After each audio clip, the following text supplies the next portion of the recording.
just hit the jackpot with the Everything Geek podcast.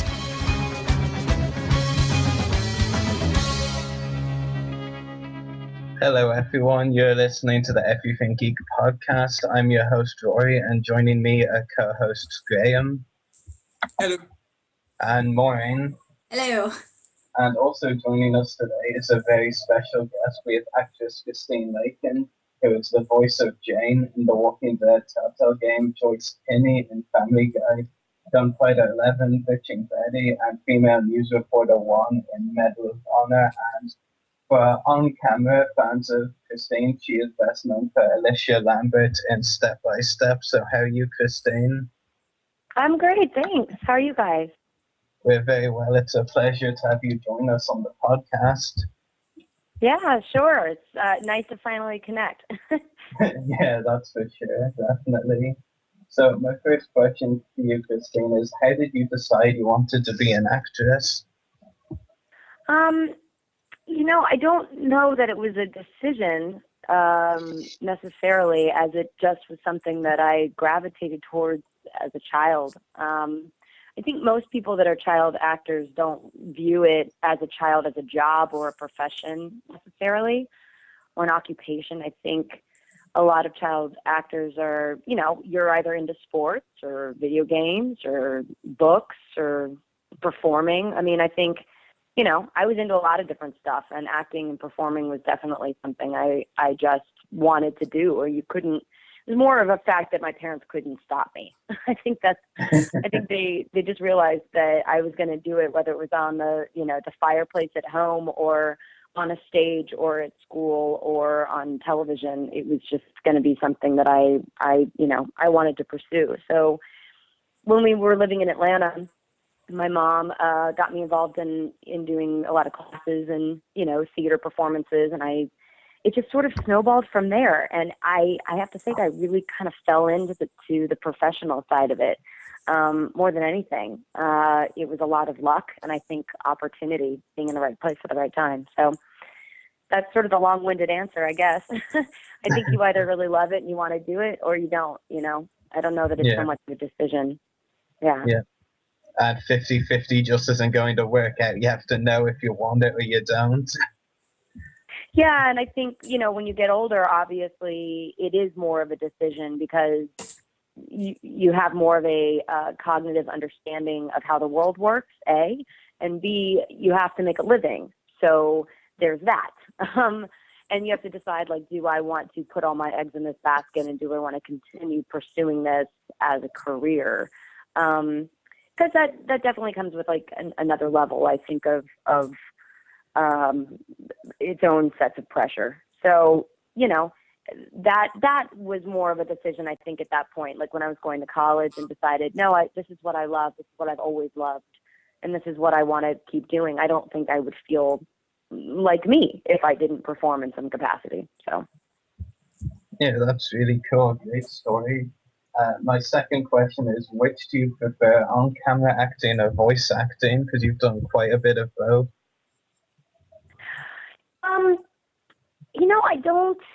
I don't think it is a preference of preferring necessarily. They're both very much the same in terms of what the process is, for me anyway. The only difference is that I get to, when I do voice acting, I get to go to work and looking like whatever I want. So there is definitely a perk in that.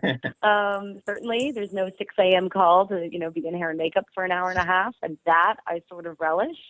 But in terms of the actual work, it's really kind of, I don't think I prefer one over the other, really. I just like inhabiting a character. And what is fun about voiceover work, though, is that I can truly be anyone. And I think that's more true to my nature starting in theater, because I started out doing and being all kinds of different weird, crazy characters. And you can do that more in theater than you can on television. On television, you pretty much play a version of yourself. In voiceover work, I've been able to play someone like Jane in Walking Dead, someone like Joyce Kinney in Family Guy, little boys, old women, you name it. So there is a much more freedom in that, which is a lot of fun. So that's definitely the perks of that job. Yeah, that's great. Really interesting. My first question, how did you get involved with the Walking Dead game? I, like many actors, auditioned. I mean, it's not a glamorous story. I've been doing voiceover for, I don't know, about 5 or 6 years now, maybe longer. It's hard to tell. But yeah, I auditioned for all kinds of stuff, and I've done a bunch of video games. And I remember getting the audition for it, though, and recording it in my closet, like I do with a lot of my auditions. And I was really excited in particular about this one because I'm a really big fan of the TV show. And I thought, oh, God, it would be so cool to be able to do, a character in a game like this, especially because the Walking Dead game is much more of a like a play or adventure game where you get to really know the characters and make decisions based on who they are, who you like, and who you want to see move forward or what path you want to take. And I think that, there's a lot more, I guess, I don't want to say acting that goes into it, but there's more, for me anyway, there's more scenes that go on that have, real emotional depth. So that's super fun. So I have to say I was definitely really excited about it. And I did many takes of my audition to make sure I got the right one. And it's just been a joy to work on. It's been a real blast, and it's been really fun to see how the fans have reacted towards the character. Yeah, definitely. And I think it's really great that you were a fan of the TV show beforehand as well. So that is really good. Yeah, I think it definitely helps, in terms of understanding what the world is and what the fears are and how, like, what the rules are in that kind of a post-apocalyptic world, I guess. So to that degree, yeah, there was a shorthand with it already. Yeah, it's very interesting. My fourth question is, what do you think it is that makes Jane such a strong character in the Walking Dead game, and would you like to see her return? Oh, well, of course. I'd like to see her continue on. I mean, of course, nobody wants to get killed off. I think that's true both in the TV show and probably the video games. But I guess what people have gravitated towards, I can only speak from, my perspective, what I like about the character, but she's definitely someone who has sort of been there and seen it all. She's seen a lot of people close to her die. And when we meet her, she's very much that loner, and she doesn't want to trust anyone. She doesn't want to get too close because she's trying to build this protective layer around her, so she doesn't get hurt again. And I think she also sees how, emotion and love can cloud people's judgment of safety.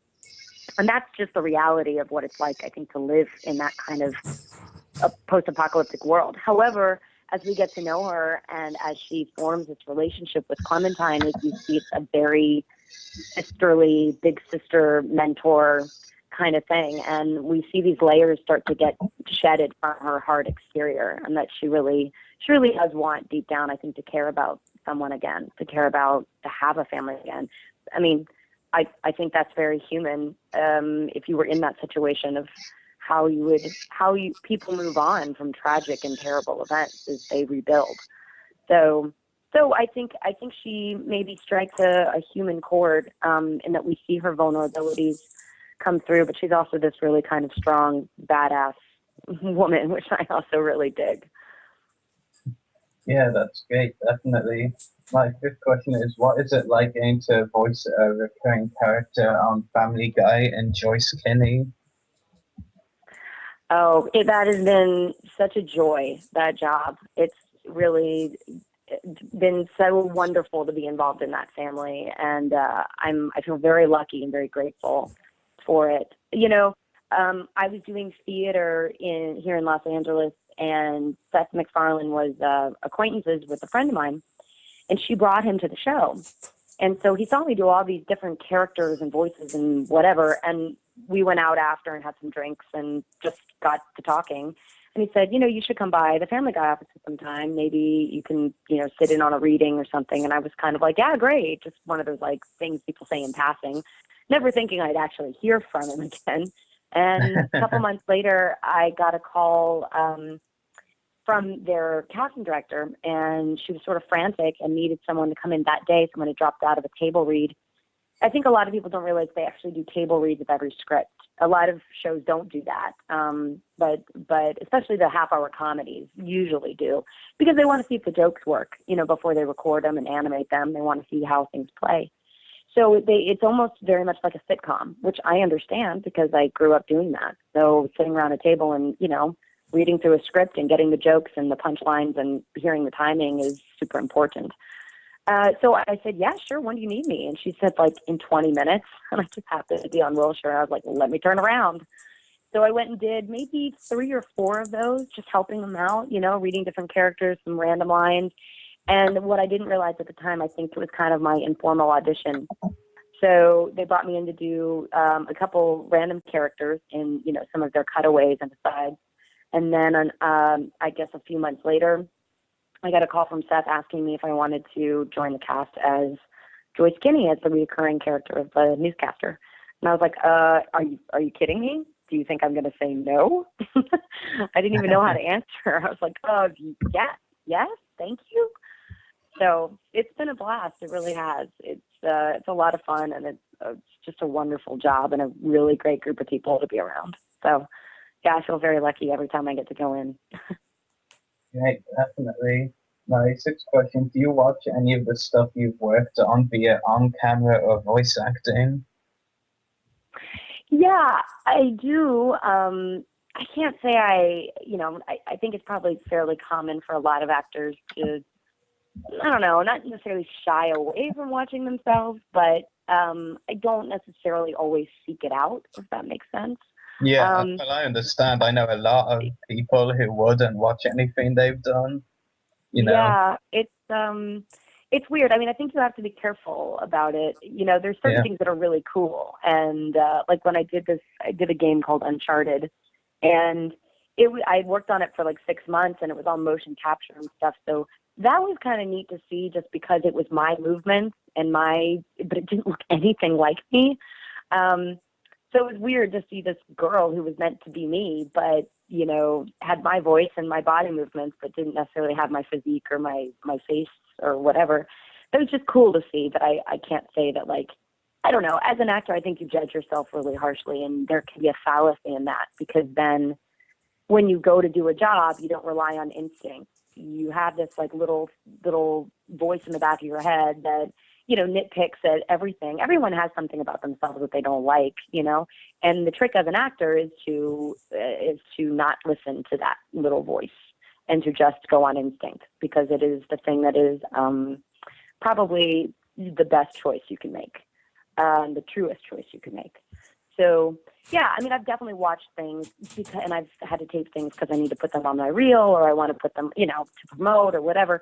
But I can't say I sit there and relish watching myself. No, not really. Yeah, I can definitely understand that. That's for sure. My final question for you, Christine, is: do you have any upcoming acting roles or other projects you like to talk about? Yeah, sure. I'm currently doing some stuff on the other side of the camera, which has been really fun. It's another part of my life. I write and produce. So that's been taking up a lot of my time recently. More on that later. We're sort of in development stage, so until I know where everything is going to be, I can't tell people where to go see it. But acting wise, I've been doing a lot of hosting as well. I was hosting a morning show on VH1 with Nick Lachey called The Big Morning Buzz, and we did that this spring, and I think we'll be back in the fall, probably end of September. So more on that, probably coming soon. And then you can definitely see me on CMT. I host the reunion shows for a show called Party Down South. So so that's kind of the next thing that's going on, and that'll be out pretty soon. Yeah, it's very interesting, so I'll definitely keep an eye out for that. So thank you very much, Christine, for answering my questions. I'll let my co-host Graham ask his now. Okay. Hey, first of all, before I get into my questions, you mentioned Uncharted. Which character were you in that? I was Marissa Chase. Okay, cool. Cause I was wondering, cause like I've got to say I've like I've looked through the credits on that at least like 5 times or something like that. So like no, I got I got seriously addicted to that game at one point. It wasn't healthy. Yeah, But anyway, sorry. Jumping into yeah. the questions. As the voice of news reporter Joyce Kinney, how did you fare in regards to filling the boots of a long running character? Like, and also, do you have a favorite Family Guy joke or gag that you're particularly proud of? um, well, it's always hard, I think, when you come into a show that's been long running, and of course, they've had many different actors on it playing different parts. So when I started, because animation happens 9 to 10 months before you actually see it on air. I didn't know what was going on when I recorded it. I didn't know that I was replacing somebody or that it was a new character coming in because no one knew. The last episode where the mayor is where the old newscaster gets killed and that was, I guess, the season finale. That hadn't aired yet. So to be honest, I was a bit in the dark. And when I found out about it, I don't know. It's not really my decisions. So I guess I just feel like, well, I've been hired to do a job and this is now the direction they're going and this is now what I'm going to do to my best ability. So I guess I didn't feel too weird about it. However, there are such big fans of the show and like rabid fans of the show. So I think that's the thing that, you're more worried about is that people sort of gravitate to the changes that the creators make. And then in terms of, Family Guy, I don't know. I mean, it's really hard. It's really hard to pick one. I mean, I'm such a big fan of just the way that they do all of their cutaways are probably, my favorite parts of the show. I think they're the more random, the funnier it is. And there's definitely a lot of random in there. Yeah, So, certainly. You'll never yeah. run out of random with Family Guy, that's for sure. Um, Yeah, exactly. my next question, as the newfound backbone of the group, as I like to call her, for Jane in The Walking Dead, how did you adapt to the story as a recurring role? Did you find it difficult at all to join in, or did you just get stuck into the character?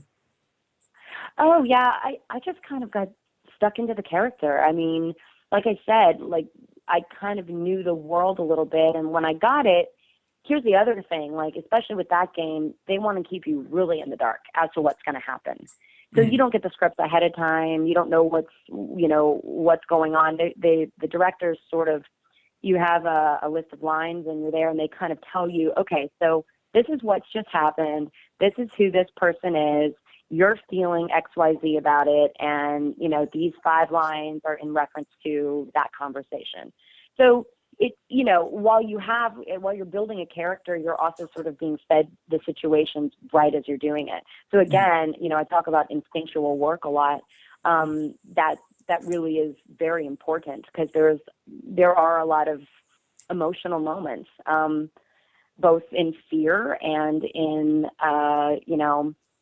the last episode of Jane leaving and things like that when she gets attached to Clementine, and there's definitely things that I couldn't prepare for that I just had to do on the day. Mm. So for me, I guess I didn't really think much about it. I just sort of dove right in and tried to get a handle on who this person was. But it's interesting too because I think a lot of the fan feedback and the feedback from the creators of the game definitely influence what direction the character goes in. And for me, in the beginning, I can say this, like Jane was definitely in the audition script a lot harder and a lot colder. And we started to record her, and I came back for another episode, and they said, we'd like to re-record some stuff with you. And I was like, oh no, I'm thinking in my head, because as an actor, you're constantly like, oh shit, did I do something wrong? Did they not like my performance?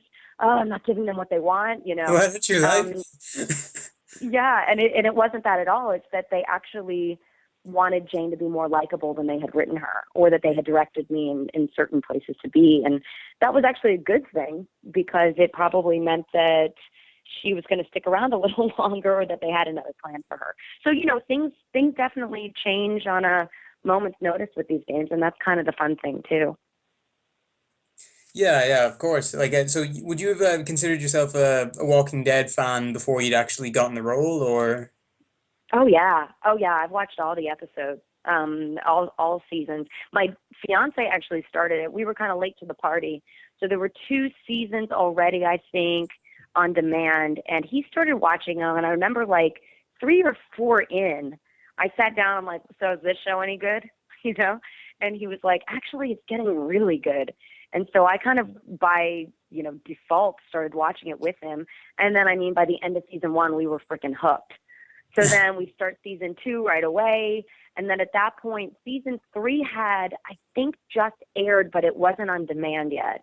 And of course, like, idiots, this is how it works now. You get so addicted to something when you start binge watching it that we bought the entire season on iTunes. I'm like, I cannot wait. I cannot wait until Netflix. I can't wait. No, we're buying it right now. So we bought it, and then we finally, like the last season, we were finally caught up. So we were, every Sunday night we were hip to it. Okay, we're going to sit down and watch the next episode. So yeah, we were definitely really big fans of it, and I cannot wait for the next season. I see. I made the mistake of binge watching Breaking Bad when I was supposed to be studying for exams. Totally worth it. Oh yeah, And totally. do, See that? Yeah, yeah, do you have like that's a my next favorite one. character in Walking Dead or anything, or like out of the games or TV series? Oh well, I've always liked Michonne. I just think she's like the ultimate badass. I just think she's incredible, and Norman Reedus' character is also one of my favorites. He's just one of my favorite actors too. Mm. I was lucky enough to do a movie with him right before he got Walking Dead, actually. And I had been such a big fan of his, like, his work in Boondock Saints, and he's just always such an interesting guy. He's like a real sort of, I don't know. I don't know why I think this about him, but he's really kind of like a New York theater sort of actor. Mhm. He really, Very traditional. he really kind of like sinks into a role, and he sort of is who he is. And I just always believe him in everything he does. You can never see the acting, if that makes sense. And his character in the first season of Walking Dead was just sort of around. I mean, I know he's not in any of the graphic novels, so he was just sort of around. Like, thinking, man, when are they going to do something great with him? Like Daryl has got to get a great storyline, and then all of a sudden Daryl did. And like, I can't wait to see what's going to happen in this next installment. I just think he's just awesome, and I look forward to watching him all the time on the show. Sweet, cool. Out of all of your roles that you've done, are there any particular ones that you've done that stick out in your mind that you're particularly proud of? You mean voice-wise, or Any one of your roles that you've done in general, like voice or on screen? Yeah, I mean, there's definitely, I just did a short film actually that's called Somebody's Mother, and it's doing an LA festival circuit right now, and it's like a 13-minute film. But I am sort of particularly proud of, like I said, I don't usually like watching myself, and I was a bit scared to go see the screening of it. Just because, like, what if you don't like yourself in it, and then afterwards you have to be like, oh God, that was great, and you're like, I just want to run away. But I didn't want to run away, and that was actually a nice feeling. And yeah, it was really fun to do. Sharon Lawrence plays my mother. You would know her from, she's in Matador right now, and she's it's on NYPD Blue, and I mean a million things. But anyway, she plays my mother, and she's like in her late 50s and single and dating, and it's very uncomfortable for my character. And so yeah, I had a really great time filming it, and I'm actually quite proud of it. So that was sort of the latest thing. But yeah, I mean, I think I was just at IGN last week, and we were talking about Walking Dead, and I'm actually going to be on their show. I think it's today that it goes up on IGN, but or tomorrow, Friday. Anyway, but he said something to me like, how do you feel about being, something like, you'll always be like a character, you'll always be a member of this like iconic game. Like, how does that feel? I never thought about it that way. I guess I just never think anything I do, like, does anyone ever see anything I do? They just, that was actually a really cool moment. And I was like, wow, that feels really awesome. So yeah, I mean, definitely the Walking Dead game is probably one of the bigger video games I've done. And I think one that is definitely going to be memorable to me and a lot of other people. So that's pretty cool. Awesome. And in terms of like acting in general, do you have any particular methods that you use to get into character? Or do you just play it by ear? Like, would you mind sharing a few methods if you have any? Oh, you know, I mean, I guess every actor sort of has their own thing. You know, for me, it's always kind of been truth-based. Like, I try to put myself in that situation and really relate to it. For whatever reason, I'm lucky in that I've always been able to cry on cue. I don't know why. It's one of those weird, like, stupid party tricks that, you know, I could do since I was a kid. So that's sort of never been a problem for me. I think the women in my family are just very emotional, so maybe that's it. Who knows? But, Maybe it's genetic. yeah, but you know, I mean, in general, I mean the process of, you know, getting the words down and learning the lines the night before. I mean, that's number one, right? And then sort of thinking about who this character is and what their wants are, and you know, layering those things. In voice acting, it's a little different because you definitely want to get, if there's a dialect or there's, you know, a specific way of speaking, it's much more technical in that way, because you're not looking at my face, you're only hearing my voice. So you have to make sure, like, I have to listen myself back sometimes and really say, okay, does that sound like West Virginia? Does that sound like East Texas? Does that sound like Dublin? And does that sound cold? Does that sound aggressive? Does that sound, you know, complacent? I mean, it's much more nuanced. So, like I said, but that's something I really like. I mean, I've done a lot of musical theater, and I've done, you know, a lot of my fair share of singing and such on stage. So to me, that's also like another element sort of musicality. So for that, it's kind of a different process in that there is a sense of pure technicality on that side. But I love accents. I love listening to people and mimicking people. I've been doing that since I was a kid too, and not in a mean way, but I love the way people speak. And so that's always really fun when I get to do an accent. Cool. That was really interesting. But like, one last question. I asked this to all of my zombie sort of related guests. So what is your zombie plan? If you My have one. zombie plan. Well, we have multiple earthquake kits around the house. I don't know if that counts, but there are multiple kits around the house. There's a very large bludgeoning object next to the bed. I won't say what it is because, you know, that I have to keep a secret. And I guess it would be to get up to the roof. I think that would be the plan until I can make a better one. I think I'm realizing I don't have a great zombie plan. Yeah. I mean, my fiance and I definitely have a meeting point. So there's that anyway.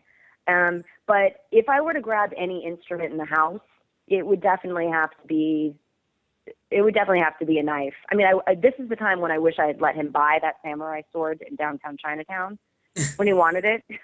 Yeah, I was like, what are we going to do with a friggin' samurai sword? You're not buying a samurai sword. You're not 14. Like, we're not getting a samurai we're not going to buy a samurai sword. Then a zombie apocalypse happens.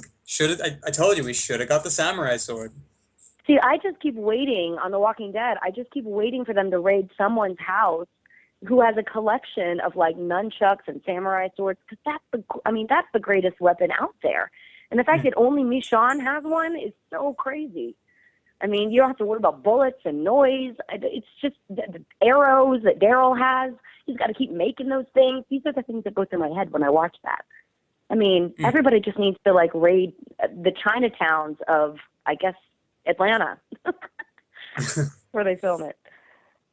Okay, cool. Thanks very much. That's all my questions. So I'm gonna pass you on to Maureen now, and she has a few for you. Okay. Hello. Hi. So my first question is, what was it like starting out with the acting? Did you find it hard to get parts at the start, or was it relatively easy? Well, you know, like I said, like acting as a kid, I just fell into it. So I guess it was fairly easy because I didn't have anything else to, to compare it to, really. I auditioned for Step by Step when I was living in Atlanta, and I had done a bunch of commercials and theater and things like that. And then I was spotted by an agent doing theater in South Georgia. See, everything happens with theater and me. I think it's just because that's my passion and that's what I've always done. But I was spotted doing that, and she said, if you're ever out in Los Angeles, you should come out and audition. And, my mom just kind of looks at her like, yeah, sure. Like, we're not uprooting our life to go live in California. Like, that sounds crazy. So we, about a year later, my mom and I ended up going out to LA just for like a fun mother-daughter trip for a week. And we thought, well, let's just see the agent and say hi. And that way we can kind of write the trip off, and it could be business, and, it'll be that. So we did that, and I went, I made like a demo tape of me doing some monologues so she could represent me while I lived in Atlanta. And then a month later, we got this call to come out and audition for Step by Step. They had another girl in the part, and she didn't work out. And they had, had been auditioning people, and they couldn't find anyone. And this, was the last part to be cast. And then they remembered seeing my tape and wanted to see me. So, my dad flew my mom and I out. He thought it was a once-in-a-lifetime opportunity. I thought he was bonkers. We came out to LA, and I auditioned the next day, and I got the job. I mean, it was, again, this is not normal. This is like one of those crazy stories. We filmed the pilot starting 2 days later and went home. And again, everyone said, look, these things never go. It's just a pilot. It might not even get picked up. Well, it got picked up, and it ran for 7 years. And I mean, it completely changed my life and definitely my family's life. In many ways, obviously for the better, it was just different. And it definitely gave me a big start in Hollywood. However, having said that, like when I turned 19 and then the show ended and I was in college, and that was kind of the biggest thing I'd ever done aside from, some national commercials in Atlanta. I really did kind of have to start over. I was a totally different age bracket, and I didn't know any casting directors in LA, and I hadn't been auditioning for other stuff. I'd been on a series and trying to go to school and have a normal life, in Atlanta. So yeah, in that respect, it was difficult. I mean, I definitely had to start over and build new relationships again, and wonder, God, is anyone going to want to hire me? Is anyone going to want to ever see me do anything else? Can I do anything else? I mean, I think these are the questions actors ask themselves all the time, especially when you've been on a long-running show. And luckily, I've been able to work over the last, oh, dear God, I won't even mention how many years it's been. But it's, Hollywood is definitely a struggle, and it changes all the time, the way things are done and, where the money is. So it's a labor of love for sure, but I'm glad that I've had a lot of different opportunities in terms of, being able to use my talent and my passion, whether it's in theater or whether it's TV or voiceover, film, to just, continue on, which is, I'm just, trying to make a living, really. And I do what I love, which I think is really the ultimate goal, and it's, that is a blessing in and of itself. That's great. Like, you very rarely hear of people just getting parts straight up like that. And when you do, it's, but that will never happen to you, of course. You're going to have to go through so many years of working as a waitress or whatever. So. Yeah, for sure. And like, there's definitely, while I maybe didn't have that path, I definitely had believe me, I've had a lot of rejection, just like anybody else. And, even sitting in my sweaty little closet recording audition after audition, I mean, you'd be surprised how many you record and how many you don't get. And you can't take it personally. Sometimes it's a numbers game, and sometimes it's, it's stuff you can't control. And then you get a great one, and then you're really thankful for it. So there you go, That's awesome. Okay, so my next question is, What was it like recording for a video game? Does it differ at all from regular voice acting? Some video games do, depending, on the nature of the game. Like Medal of Honor, for instance, that's definitely way more of an action-based game. And in that, like I'm literally giving commands to the player, telling them what they have to do. Like it's a lot of shouting and yelling, and it's just it's really aggressive. And you're there really to help the player along and to provide pipeline and information. In something like The Walking Dead, it's much more of an adventure-based game. So people are making decisions based on more emotional reasons. And you're providing, I think, like in terms of Jane, she's definitely more of a 3D character. She has a lot more dimension to her, and we know a lot more about her life, her sense of humor, her background, her fears, things like that. And that's more in line, I guess, with, like in some of the monologues and stuff that I've done, that feels, I don't feel like that's any different than how I would do a monologue on film, really. There's some nuances there, when they say like, that's really great, but could you do that line louder? Could you be more angry? Could you be more aggressive? So yeah, there's a little bit of nuance in there because obviously you're not seeing my face, you're just listening to me. So you have to make sure that the voice intonation or tonality matches what they're actually going for. And then there's stuff like Uncharted, which, was all motion capture, and we did in this huge void on the Sony lot for, a couple days a month for 6 months. And that felt like doing black box theater. There were all these cameras around us, and Nolan North and I, we'd be like playing, we'd be in these ridiculous costumes, outfits with little balls all over them. And we looked like crazy people. But yet I'd have this pipe in my hand, and it was meant to be some map or some, it's all just props that we're using to hold and whatever. And they're obviously animating different things in our hands, but you really have to use your imagination. Like you'd be running over to a piece of tape and there's a huge crag down there, and you have to pretend that you almost fell off the crag and back up. And, that was So actually it's just like really kind of like fun playing for me. around when you're a kid. Absolutely. And it was really fun because it felt like doing theater. And again, that's like what I started in. So it was like being in an acting class or being, doing these like weird little plays. So I really dug it. And I think a lot of people, it's like very strange for them when they first started, but I actually got it right away. I felt very comfortable doing it. I'd like to do more of it, actually. But yeah, it was a really cool experience. Very cool. Although those balls are very uncomfortable to sit on, I must say. That sounds like I've always wanted to do something like motion capture since hearing about, actually from the first Uncharted game, my friend was telling me about the motion capture, and I was like, that sounds really cool. I'd love to do that. But Yeah. for once there's no motion capture, those little incidental sounds you hear in the game if your character's been hit, what's it been like to record that, to stand in a booth and just go, ow, is that? Yeah, I know the grunting and the ows and the ooh and the oh, yeah, those are all like it's funny. I mean, and you always are doing them at the end of a session because they're vocally quite taxing, or they can be. So they want to make sure that, you don't get taxed and then you have to do all this like speaking. So it is sort of funny because there'll be like things that will say like, what is it?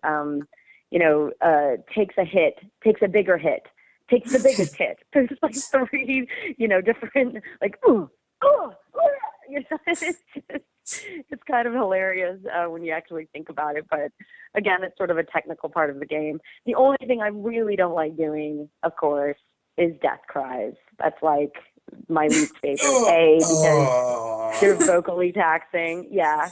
And B, because that means you're dying. It's the worst. It's just the worst. Yeah. But, all part of the game, all part of what we do.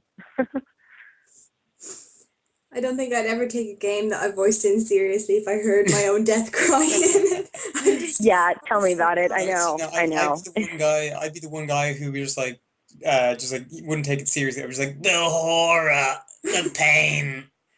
Yeah. My girlfriend and I laugh about the death cries a lot. She's my friend Corey English. She does a lot of video games and stuff too. We've known each other since we were little. And she's always like, I'll say something like, "Hey, how was that game you worked on yesterday?" She's like, "Oh, so many death cries."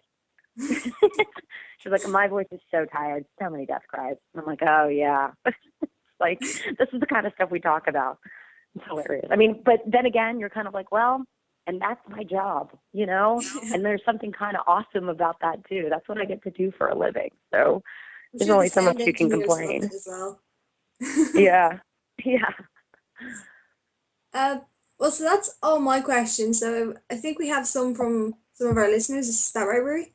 Yeah, we do. We have some Facebook questions as well as some live chat questions. So we'll start with the Okay. Facebook ones. First from our listener Kenny Jr., who asks, when voice acting a role, how do you get prepared for each time you do a character?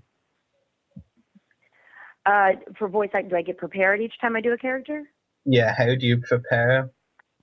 Oh, well, it's sort of, I mean, it's all based on what kind of character, what kind of game, what kind of thing it is. Because so much of this stuff is very secretive. In fact, I have to be careful what I even say about Walking Dead because I'm like, wait, what am I allowed to say? What am I not allowed to say? Because sometimes you record stuff out of order, and especially even with Family Guy, like I said, it's 9 months ahead of time that I'm recording it, and then you're seeing it on your TV. So, it's sometimes so out of context that you're not even getting the script until you get there. So, like I said, being like even with Family Guy, a lot of times I don't know what I'm even saying until I get there, and I'm literally preparing in the 5 minutes I'm waiting on the couch before I walk in the booth. Luckily, I think that's the nature of it is so instinctual that it does really help to have, like for me anyway, it has really helped to have a theater background and an improv background because you just go strong and wrong. Sometimes you are strong and wrong, but at least it's a choice. And they'll say, great, okay, let's pull it back and do another take that's more like this. So you just have to be ready to, to be really malleable, I think, in your performance. I think that's probably the biggest thing in preparation is, and then there's, obviously there's the other thing too of like singers do. I have to protect my voice, and that's the other part of it too. I can't be out talking in a loud bar or venue late at night because I have a sensitive voice and I'll lose it. And that's part of your job is being able to speak. So you have to be kind of careful with that kind of stuff too. But yeah, that's basically I think the most important things. Yeah, great. Our next question comes from Ted Stokely, who actually has two. First of all, do you think you could ever be cast to do one of the villains in a DC Universe animated movie? And if so, which one would you love to do? One of the villains. Oh, I would love to. Love to. I have auditioned for many villains. We'll see if I finally get cast as one. I don't know. I feel like Poison Ivy would be cool. Is that a DC comic? Maybe that's Marvel. I don't know. I get them very confused. Poison Ivy's DC. Okay. I know I've auditioned for her, and she's a lot of fun. I've also auditioned for Catwoman, but she's Marvel, right? No, it's also DC. Oh, it is? Okay. You're talking Yeah, to the person who's actually holding a batarang right now, so. I'm not going to discriminate, people, all right? I'm just going to put it out. I'm not discriminating between Marvel and DC, all right? Some people probably do, but I'm not. That would be, Catwoman's really fun, too. She's a lot of fun to do. I think from my auditions, I haven't been cast yet as that. However, I did just do some of the Batman cartoons, and that was awesome because I got to be in sometimes you'll go in and you'll just record your own line with, the director and then the sound engineers and whatnot. And sometimes you'll go in a group and you'll do the whole episode with like 5 to 6 different people doing all the different parts. And that's really cool because there's a lot of really, there's a lot of really great voice actors who've been doing these parts forever. Commissioner Gordon, people like, and you're like, oh my God, I know your voice. I know your voice. So I just got to go do that, which was awesome. And I played a couple random characters, a reporter, go figure, and a couple other random people. But that was super fun because that was, I kind of felt like I was amongst the stars of the, the Batman series. So that was quite cool. So you never know. You never know. I'm in as a reporter anyway, so we'll see what happens. Yeah, and Derek also asked, will you do another season or episode of Love and Lakin? Oh, I did one season of it, and it's so much fun doing it. It was really like a labor of love for myself and several of my friends that helped me put it together. I wrote all the episodes along with my friend Ross Patterson, who wrote some stuff too, and grabbed a bunch of my friends, Seth MacFarlane included, Kristen Bell, some other really great celebrity cameos, as well as some of my theater friends to be in it. And we filmed a bunch of episodes and got it out there. It's on Hulu. I'm super proud of it. I think it's really funny and silly, and it's definitely like a satirical take on what my life could have been, or who maybe like another version of me could have been, as a former child actor who can't let it go. And which I just thought it was a funny character and a really cool way to spoof myself. But that being said, I would love to do more. I'm trying to focus my writing and producing endeavors these days on things that I can actually get paid for. So I would love to make more of them, but it, like I said, with some of these things, it is such a labor of love, and it's a lot of time and energy that go into to making something. And it was a great training ground for me as a writer and a director, producer, to do something myself and learn from it. Definitely. So, never say never. There might be. It's just not my focus right now. It's really cool. That I'll definitely be checking out some episodes of it. That's for sure. Next up is a question. Go on. Well, and the other thing too about that show is that people are still finding it, which is just funny to me because it's been out for like almost 3 years. But I love that people are like, "Oh my God, I just saw your web series. It's so funny." And I'm like, "Great."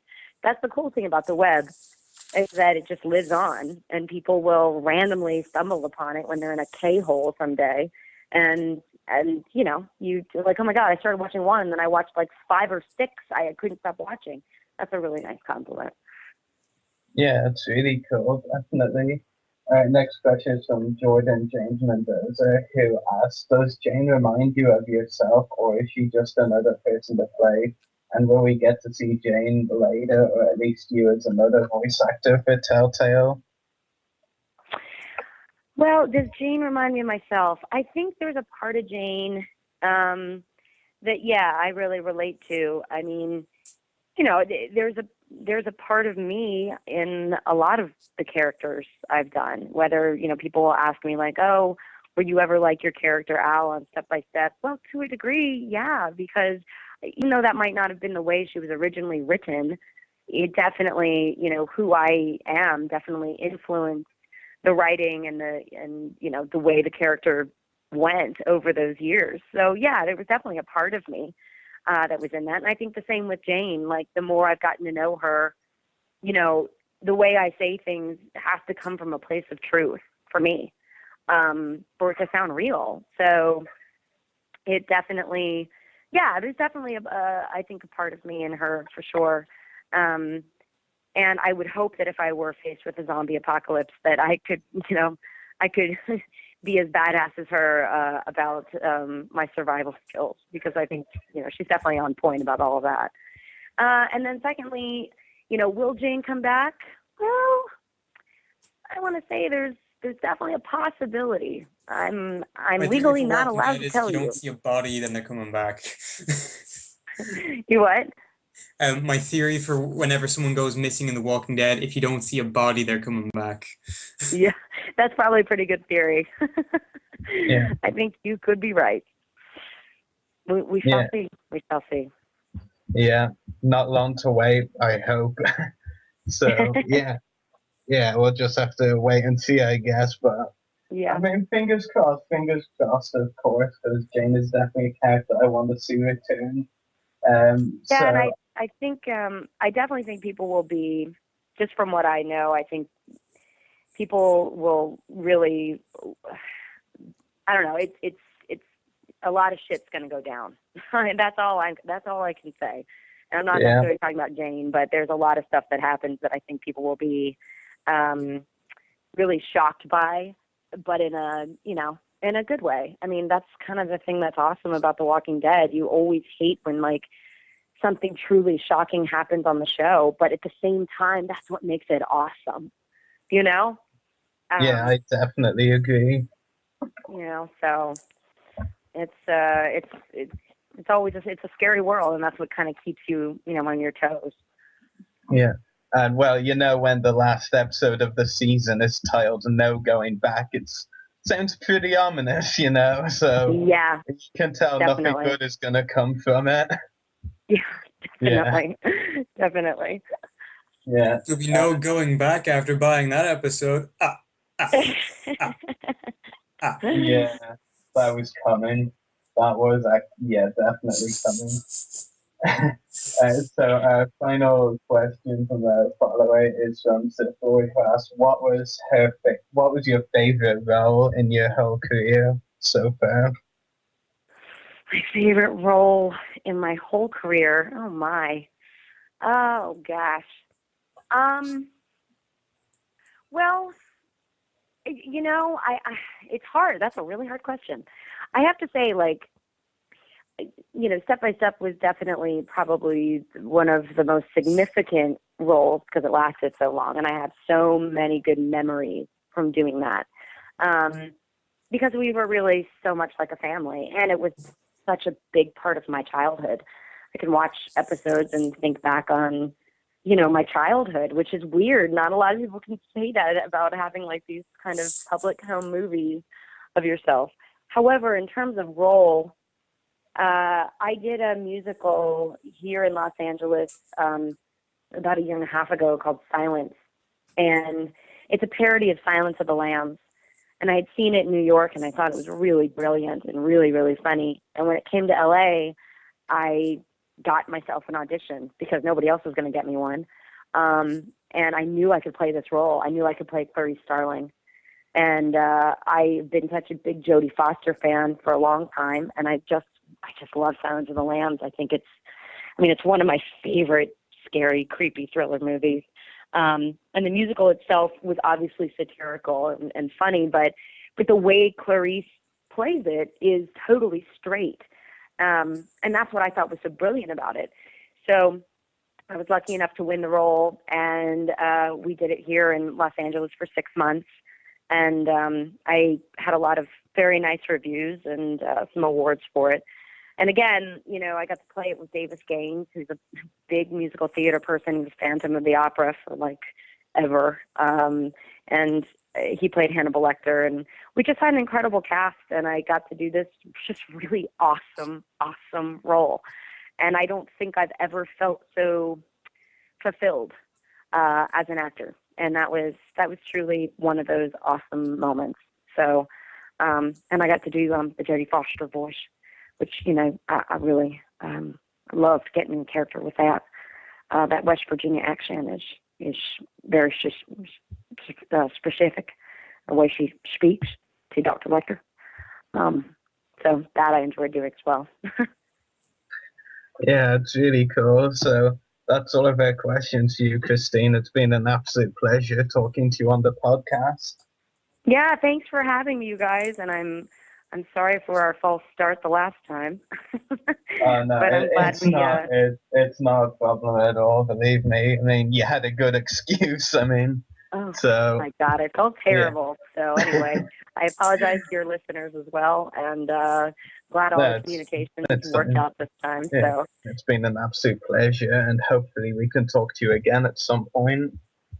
yeah, definitely check in with me, whenever you like, and I hope you guys enjoy the rest of this season of the Walking Dead video game. And you can definitely check me out on my website, and my Twitter is Lakin, YOLAKIN, and as well as my Instagram. So I try to keep people up to date as much as I can with the stuff I'm doing. So yeah, thanks for having me, guys. Yeah, and as Christine said, be sure to check her out there. I'm sure she posts lots of interesting things. So yeah, so it's been great talking to you, as I said, and we'll talk to you soon then. Bye. Okay, thanks a lot, guys. Have a good day. Bye. You too. Well, that was an interview You couldn't get a Family Guy guest without expecting me to do Herbert. I have little expectations when it comes to you. So Yeah, Shane, I need a new paperboy, and you need to provide. yeah, I mean, as I said, I saw it coming, so I clearly was expecting you to do it. So you know. I just need a paperboy. So, When you both agree that was a great interview. Oh, hell it yeah. was. Yeah, lots of interesting things. And I guess a tease that Jane might return, maybe. A Yeah, stretch. like I said, you don't see a body. The character's going to come back, if not this season, then next season. Actually, or even the season after that. You never know. Or the season after that. I mean, the season after look that. at that. I mean, so many people were saying that, like, even Kenny died at the end of season 1. So I'm just thinking, yeah, you don't see a body, he's fine. Yeah, I mean, exactly. in the comic books, I completely agree. Plus, I mean, I in do the comic want. books, like, sorry, Rigo. Plus, I do want Jane to return because, to me, the way she was written out, it was honestly far too much like Molly in season 1. Like, and IRC grew to prefer Jane to Molly. I mean, they had similarities, but I don't really think much of it. And then they wrote her out in the same way. I was just like, seriously, what the hell? Yeah, no, it was really, really cool character. One of the coolest characters of this season, I think. I mean, Yeah, I completely agree. oh yeah, totally agree. But like, it's just one of those things in The Walking Dead, throughout The Walking Dead, even the TV series and the comic books themselves. Anyone who's read the comic books knows, or if they know the prison part in any way, like Tyrese goes in to help clear out like an entire cell block, and then like gets overrun, and people are like, yeah, so he's totally dead. They come back like half a day later to try and clear the rest of it out, and he's like totally fine. He's after beating the crap out of the guys with a hammer. So you don't see a body. Then they're coming back at some point. Yeah, definitely. So yeah, it's been a great show with Christine, and we thank her a lot for joining us. So are you both ready to wrap up? Yeah. Yeah. Yeah. Where's so the breasts? No.